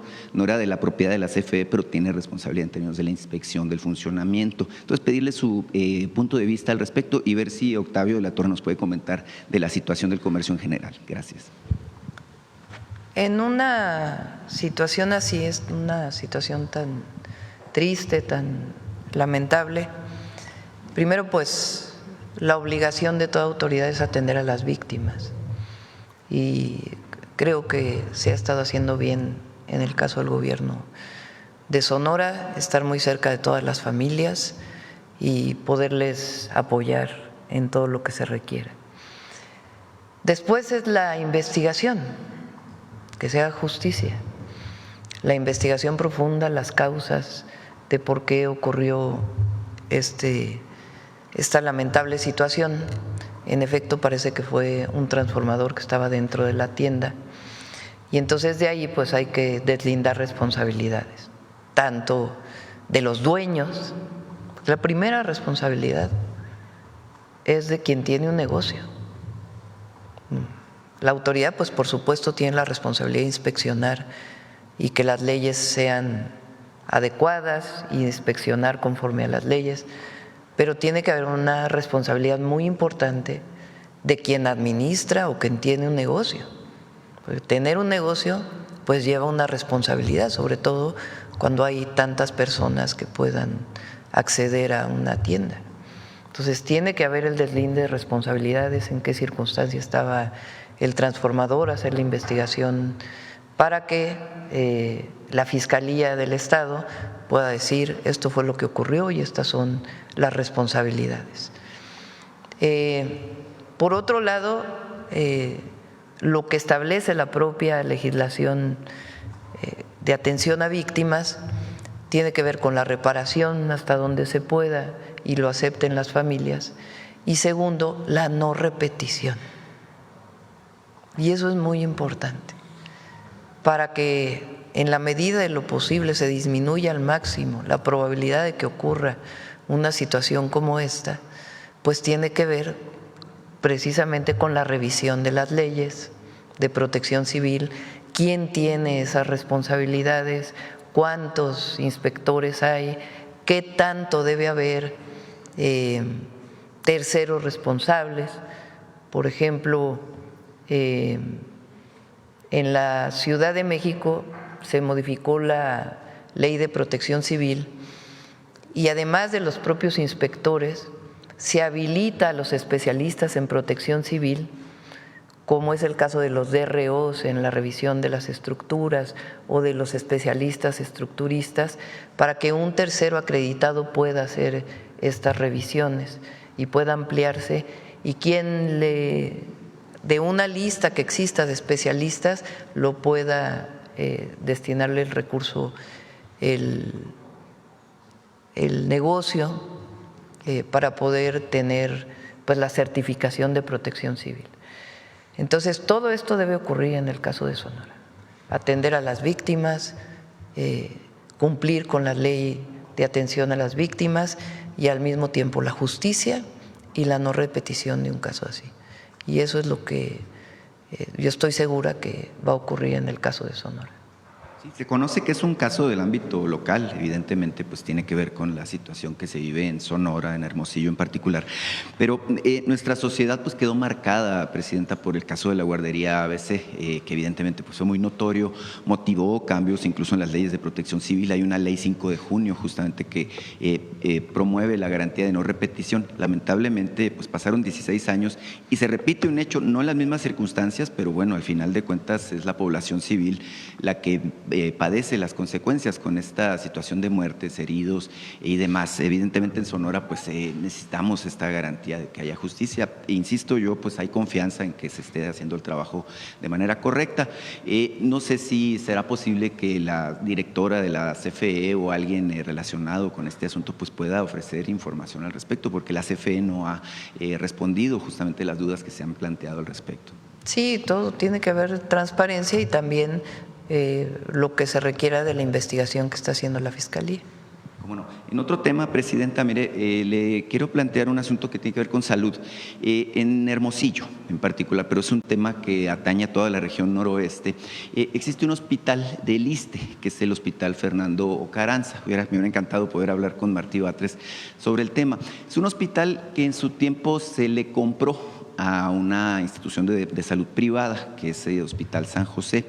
Tiene más de 45 años en operación, es un hospital que atiende a los servidores públicos del gobierno federal justamente de Sonora, pero esta infraestructura de la que dispone el hospital pues está rebasada desde hace mucho tiempo, tiene 79 camas de estas que tienen sensables y bueno, tiene un área de urgencias también. Sin embargo, la demanda de servicios es muy superior. Hay 300,000 derechohabientes del sistema del ISSSTE en Sonora y bueno, se sabe que se tiene prevista la reubicación y modernización de las instalaciones de este hospital. Me contactaron justamente los integrantes del sindicato, la Federación de Servidores y Trabajadores al Servicio de los Estados, del Estado, y me dicen, bueno, que ellos tienen una visión un poco distinta y le quieren hacer una propuesta de que se busque la manera de construir en Hermosillo, sí, un hospital nuevo, pero que sea un hospital general de zona. Eso es lo que están planteando. ¿Por qué? Dicen, porque actualmente la posibilidad que tienen ante la sobredemanda que hay de este servicio es trasladarse a Sinaloa, a Culiacán en particular, con las complicaciones del caso y con los riesgos, que ellos asumen que hay respecto a su seguridad. Me dicen que en todo caso agregar especialidades, generar, esta nueva infraestructura permitiría atender a los derechohabientes no solo de Sonora, sino de Sinaloa y de las 2 Baja Californias, que esto permitiría pues tener la capacidad de atender la demanda de 1,200,000 derechohabientes, que son justamente pues quienes trabajan directamente con el gobierno federal y las distintas instancias. No sé qué le parece y si pueda comentar al respecto. Le pedimos a Martí que se ponga en contacto para ver esta opción que estás planteando y en uno de los martes que viene Salud que pueda contestar esta pregunta. Claro, en este mismo tema, Presidenta, mire, le platicaba la otra vez que hablamos aquí que colaboro como corresponsal de un medio de Aguascalientes que se llama LJA y Tercera Vía. Justamente Aguascalientes en el esquema de salud es uno de los estados que no han federalizado y no han entrado al esquema de IMSS Bienestar. La pregunta que me han hecho pues personas, ciudadanos del estado de Aguascalientes es cómo se está abordando justamente el acceso a los servicios de salud como lo mandata la Constitución para las personas ciudadanas de estados, como es este caso, y tengo entendido que hay otros 8 estados, otros 7 estados además de Aguascalientes, que no han entrado en el esquema, válgame pues, de establecer este acuerdo con la Federación. Se hablaba hace 2 días de que justamente Yucatán se incorpora, pero pues hay una duda respecto a qué pasa con los derechohabientes de los servicios de salud en términos de lo que dice la Constitución respecto a esta ausencia que tienen estos estados. Creo que está Durango, Coahuila, Chihuahua, además de Aguascalientes, entre otros. Depende de los estados, firmar o no ser parte del IMSS Bienestar. Siempre es mejor ser parte del IMSS Bienestar, tienen acceso a basificación los médicos, a más recursos porque se incorporan los recursos federales con los estatales y eficientar pues muchísimos procesos. En el caso de Aguascalientes, pues han decidido no entrar al IMSS Bienestar. Entonces, todo lo que tiene que ver con la atención a la salud fuera del ISSSTE y el IMSS en Aguascalientes es responsabilidad del gobierno del estado.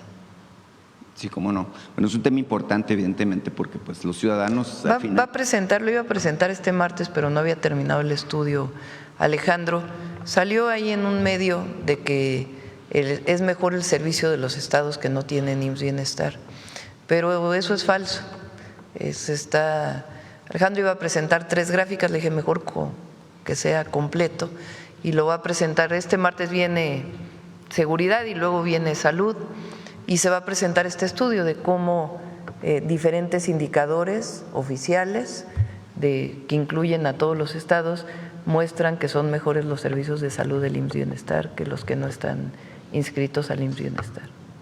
Claro, es importante el tema, puesto que al final del día los ciudadanos de esos estados pues no tienen la culpa, ¿no?, de la afiliación política o partidista del gobierno que esté en el momento pues en esas entidades, ¿no? Entonces, obviamente, es una inquietud reiterada. Pero es una decisión de los gobiernos. Sí, cómo no.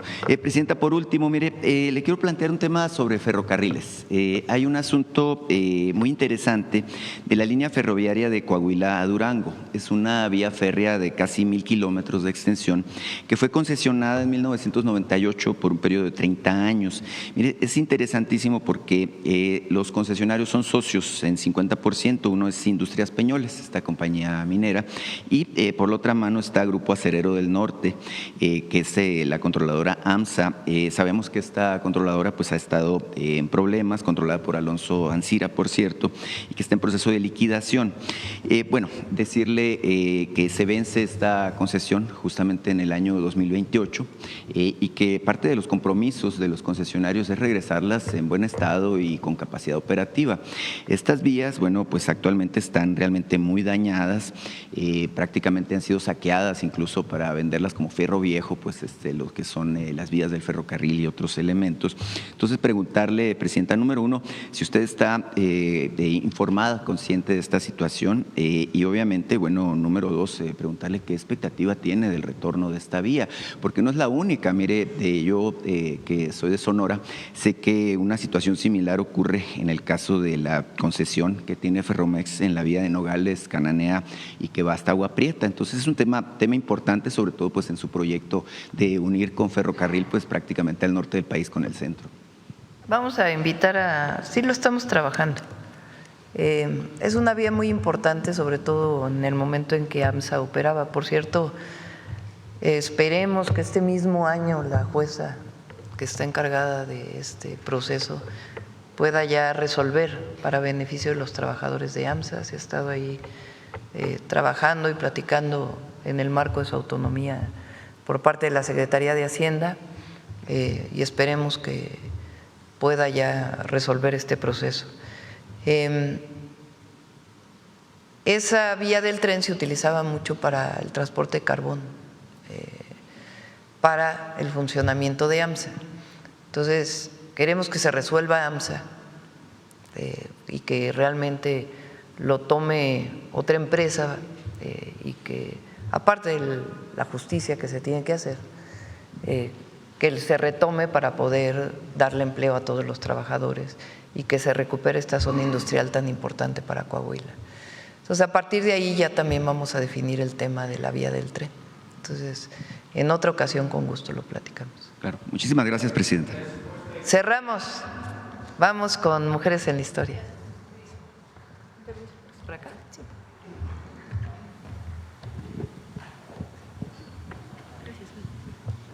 Buenos días nuevamente. Pues iniciamos el mes de noviembre y, como comentaban hace un momento, un aniversario más del inicio del proceso revolucionario en nuestro país. Así es que dedicaremos la cápsula del día de hoy a las mujeres que se levantaron antes de 1910. Esto va a ser fundamental que lo abordemos, porque si bien tenemos en el imaginario a las mujeres que se incorporan a los campamentos de los revolucionarios, a las ideas, a la propaganda, vamos a ver cómo desde una década antes se fue cimentando este camino de de lucha, sobre todo a través de las publicaciones.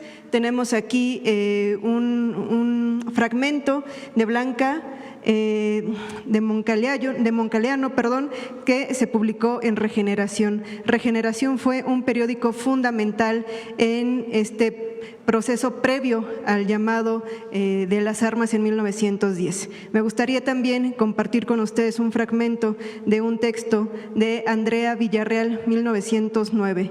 Veamos a lo que nos invita. Hay que hacer de la carne de explotación y servidumbre espíritu de libertad y de justicia. Hay que hurgar en el pecho de los resignados hasta hacer aparecer a los descontentos. El mundo tiene congestión de esclavos y anemia de luchadores, y un estado así tan miserable no debe prolongarse más. Y ya que muchos hombres permanecen de rodillas, nosotras nos levantaremos y haremos que ellos se pongan también de pie. Venimos a buscar libertad para nosotras y también para nosotros.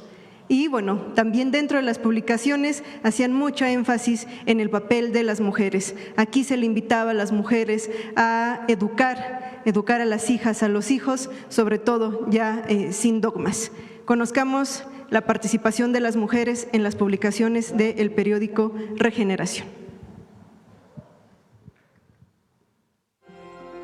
Regeneración, el periódico antiporfirista y revolucionario fundado por los hermanos Flores Magón, vio la luz el 7 de agosto de 1900 en la Ciudad de México, y su último número fue publicado en 1918. A lo largo de sus distintas etapas, este periódico contó con la colaboración de mujeres que escribieron o apoyaron activamente en su emisión. Se trataba de integrantes del Partido Liberal Mexicano que combinaron sus actividades de militancia política con tareas de cuidados y organización. Juana Belén Gutiérrez, Elisa Acuña y Dolores Jiménez y Muro fueron algunas de las colaboradoras cruciales durante los primeros años de Regeneración, aunque más tarde se distanciarían del Partido Liberal Mexicano. La publicación tuvo 4 etapas, pero solo una, la primera, tuvo sede en México. Las demás fueron emitidas desde Estados Unidos, debido a que sus fundadores y colaboradores se exiliaron en ese país al ser perseguidos por el régimen porfirista. Regeneración fue un importante espacio de denuncia de los abusos contra los trabajadores y de articulación política en la lucha revolucionaria. A través de sus páginas, se publicó el programa del Partido Liberal Mexicano en 1906, uno de los planes sociales más destacados que influyeron en el desarrollo ideológico de la Revolución Mexicana.